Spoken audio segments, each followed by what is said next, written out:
Hello, my name is Jeralyn Gomez, and I'm gonna tell you my story before my miracle. I was basically like, as everybody, a normal girl going to school, gym and everything. Sometimes on the weekends, go out with friends and everything. My boyfriend and my sister sometimes. Trying to like figure out what to do in life because I just barely finally got my first job as like myself. I like had myself out, like hustle, get my work, and I got my job.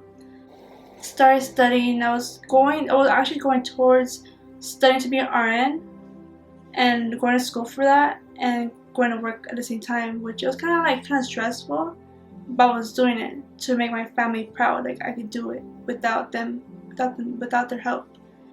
As that going, I was actually doing good, like doing everything. The time that I was actually like stressing out every single day doing the same thing as a cycle. So as that I was getting used to it. And these I was actually like going, you know, parties as always as a normal teenager going to parties doing like the whole phase thingy. I just didn't know. And the day was coming, it was like April, and I was actually like didn't have nothing. I was like doing good, like normal person, like I didn't know anything. So on Monday, April 22nd, 2024, around like 4 in the morning, I went to the gym, got up like always, regular day, went to the gym with my boyfriend, her and his brother, and we were just going like always, going work out and everything before going to work. And once I got into the gym, we were gonna get ready to work out, and I had like a really like heavy headache. So me thinking that I had a migraine. At work, my boss, my coworker always talk about getting migraines. So I was like, okay, I might have migraine now. So I'm gonna just relax, just put water in my face and relax. So I told my friend, okay, I'll be back. I'm gonna go to the bathroom, just rinse out my face, just to relax. And then the feeling of the headache was like it was bad because like I felt like you're just squishing your brain, like somebody's squishing your brain so hard to the point that no, they're not stopping, like it's just squishing really hard, like squishing. And I was wetting my face and everything, so I was like, I can't hold it, I can't hold the feeling. So I went to sit down by the benches and in the restroom and at the gym, and from there I've started like feeling weak. Like when you don't eat the whole day or the whole week like that, feeling like weak, like really like. So okay, maybe I need something to eat because it was like 4 in the morning. So like okay, I'm just probably hungry or something. So I was texting my boyfriend, but I'm feeling weird. Like I'm feeling like shaky and everything. And after like my vision was getting really really blurry to the point I couldn't see anything. And it was like weird feeling, like I didn't expect it because I never thought I had it or had any symptoms before this happened until that day. That day, everything happened, and I was kind of confused because like I just didn't know I didn't have what I had. As there, I was texting my boyfriend, and I fainted, and that's where like it all happened. The ambulance came, and my boyfriend was like confused because he was texting me, and I didn't answer him. He was calling, I didn't answer him. And that's where he called one of the workers at the gym to go into the restroom to see what I'm doing. And that's where she came in. And the thing I remember is that she was helping me out because I think I had a seizure at the time, I think. And she ran out and called the ambulance, and that's where the ambulance came. They were trying to like do CPR on me to see what's going on because they didn't know anything what happened to me until the day they went to the hospital to check what happened to me. That's where they realized and they checked. The doctor checked that I had a brain aneurysm and it ruptured while I was in the gym, and I didn't know I had it. It was like crazy because like who could think that we would have something that we didn't know, like, or any symptoms. And from that they just rushed me to the emergency, and that's where they found out. And then from there, everybody was like getting calls and calls of what's going on. And from there, like I was tubed, and then from there went to surgery, straight to surgery. And everything the doctor was telling my family was, we'll just see what happens. They didn't have the answer. They just said, we'll see. We'll see what happens next. That was literally the answer they were getting. There wasn't like, oh, okay, she'll be fine or she'll be okay. It was always like we'll see what happens next. My brain shifted pretty bad that they thought I was gonna be brain dead. And really, there wasn't really that much hope in me what happened to me, because there was like really like a lot of negative going around, like saying, okay, this will happen to her, she'll make this and this, that. It was like, it's always that we'll see what's happening next. And that's where everybody was freaking out, because no one knew. The surgery happened, and I wasn't supposed to be doing what I'm doing now, basically. I wasn't supposed to be talking, moving, walking, or they told me that I would lose my memory as well, or eating, because what happened to me. My left side body got weak, and my left eye it's kind of like I can't see on the left side. Everything was quick. I was in the ICU for like 3 days, I could say. And I was supposed to be there for a week, and I was out on the 3rd day. And everything was recovering quick. I was recovering quick, which I shouldn't be recovering quick, but I was recovering quick. I was out the ICU the 3rd day, and I was already like moving my head. I just didn't know what was going on. I thought it was like, normal, And from that, I was like, when I first started, I was up, but I wasn't eating yet. I was like IV and everything. And then they started feeding me to see how I'll react. And honestly, what I heard is that nothing happened. Like, I was eating like calmly, because I wasn't supposed to be eating like that. And I was eating calmly, and I was eating. I went to physical therapy, and I was in the hospital for like a month. And I was only doing physical therapy for like 3 weeks. I could remember 3 weeks. And I started doing my physical therapy probably like the 2nd week of my recovery of surgery. When I first came out of the surgery, it was very fast recovery. I just, who could expect a fast recovery? From there, like, everybody was like, I could say, shook, and like that I'm there, like I'm like recovered that fast. Like, how could she, when she just had surgery, how could she, It's always that. The strength that I got and the power of strength I got it's good. Like, to show them, like, to have faith and everything is good. Like, you just gotta be patient and just see what happens next.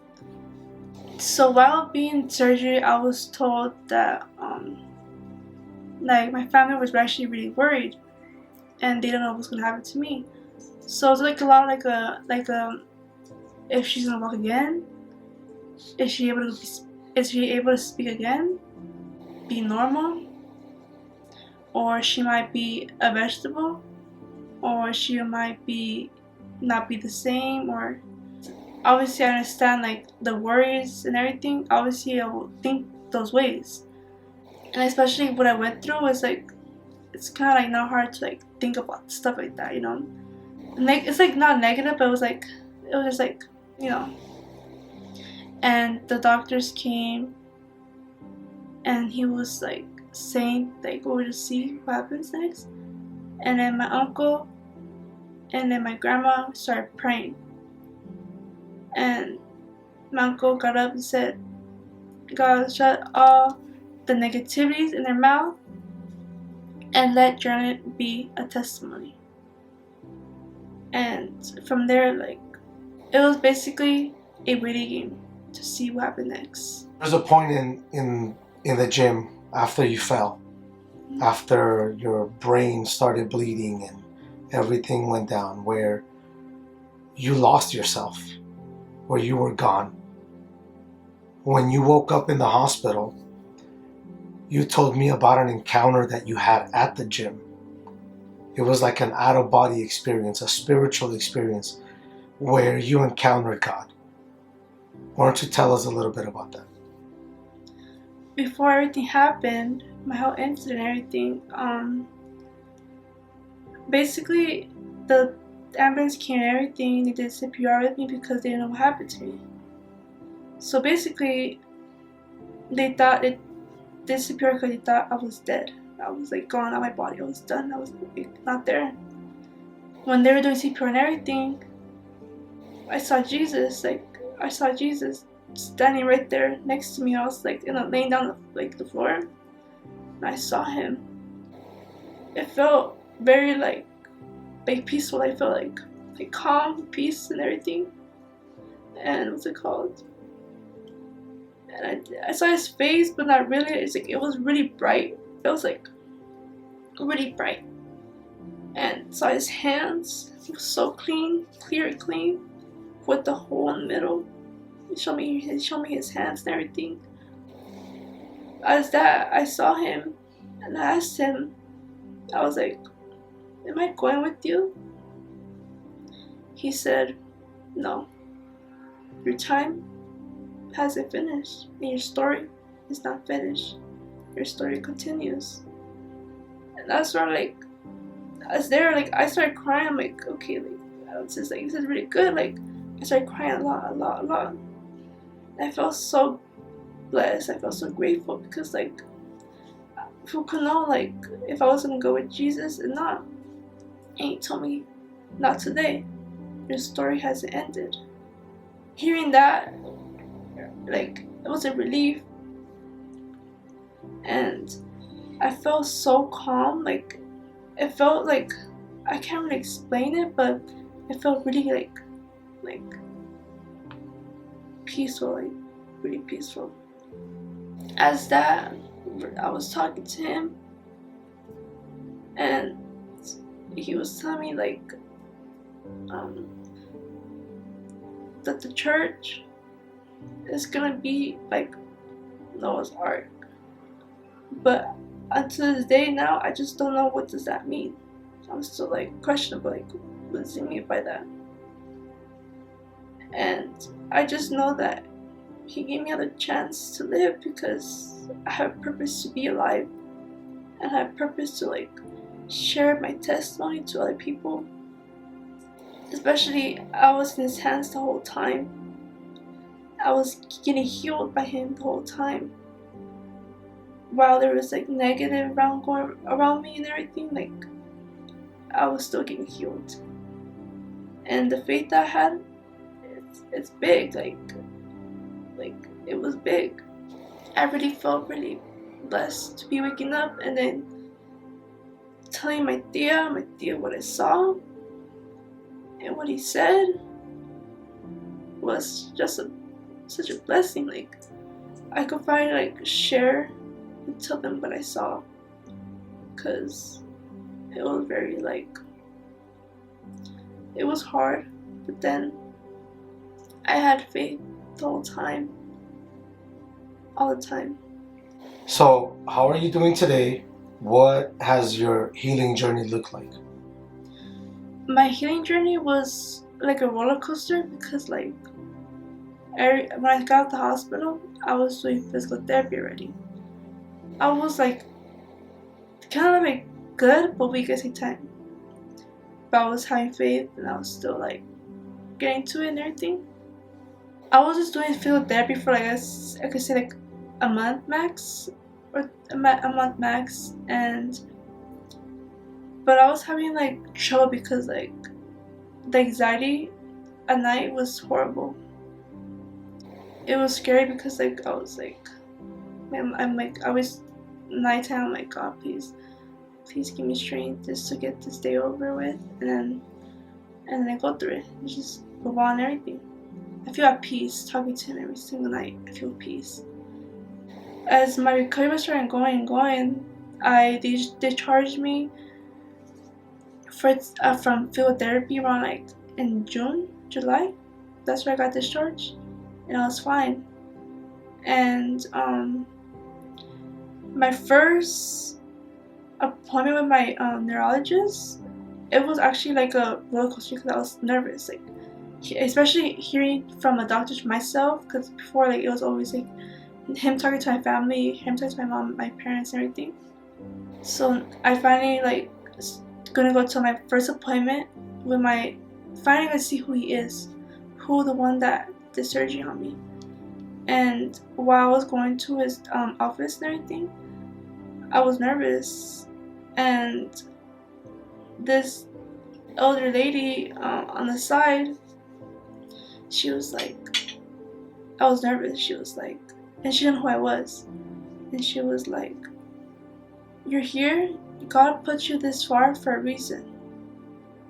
She was like, "I don't know who you are or what you went through, but He put you this far for a reason." And I started crying a lot because I was like, how did she know that I was nervous? How did she know, like? And I always thought like, okay, it's God sending angels to me, like to keep me calm.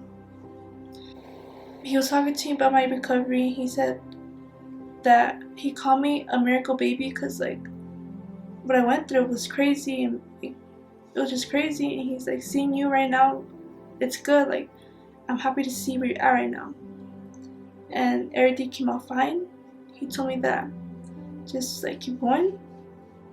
And I went to do my CT scan like around like September, and it came out perfect. He told me that it came out beautiful and perfect, and I was okay.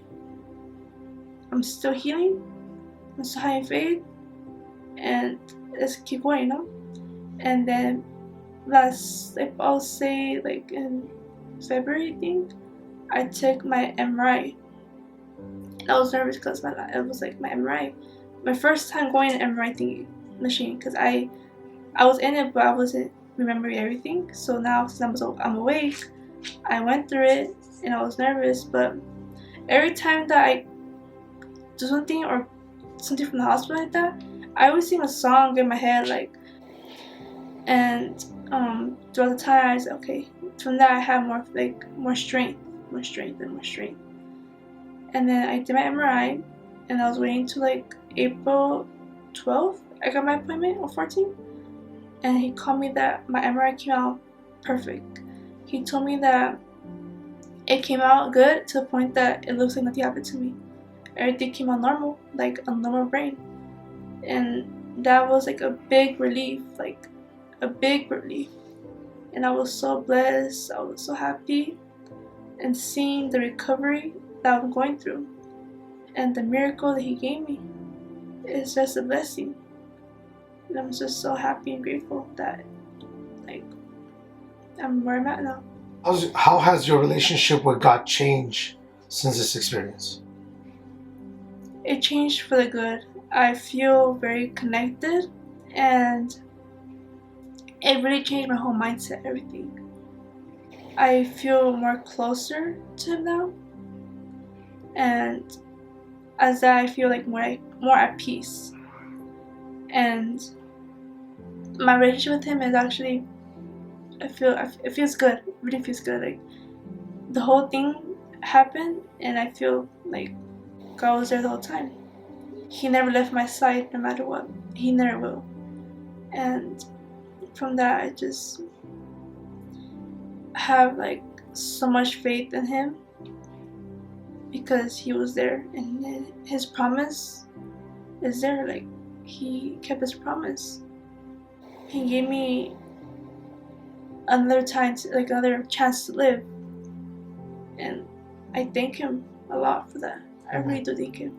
So, what do you think your purpose is after God's healing? My purpose is to show people that he's real, and what he did to me is life-changing and a miracle. And it's just, I just had purpose because I could just share my story, explain what I went through. What would you say to somebody right now, Jeralyn? Someone that's going through a situation where they have no more hope. Someone that is saying, you know what, that's it, we're done. There's nothing else we can do. What would you say to that person based on what you experienced? But one thing I'm gonna say is sometimes be patient and just see what happens, because sometimes being impatient is hard. Trust me, my journey was hard. Like, I get really impatient because I try to go back to work, go back to school, but sometimes you gotta take it slow and just be patient and never like think negatively in him when he's always there with you on your side no matter what. Sometimes being patient is always a key. And also have faith, always have faith in him. And basically what I went through can show how good he is to me and everybody.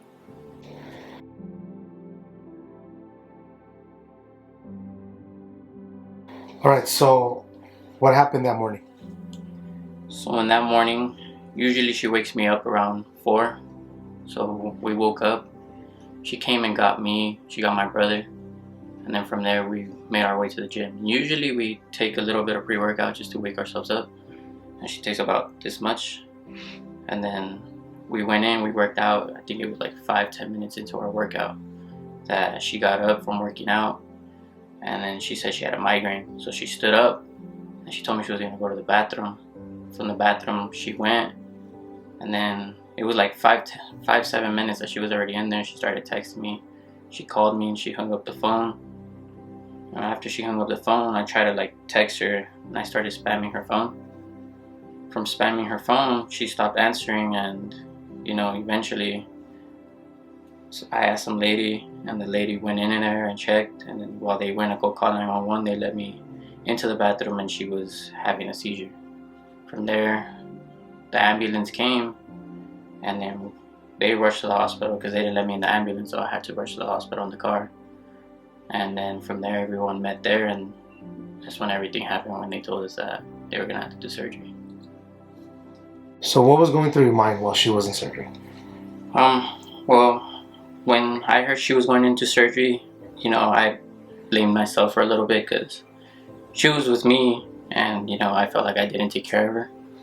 So, but then Pastor Lewis, he told me that it wasn't my fault, that it was bound to happen because of what the doctors have said.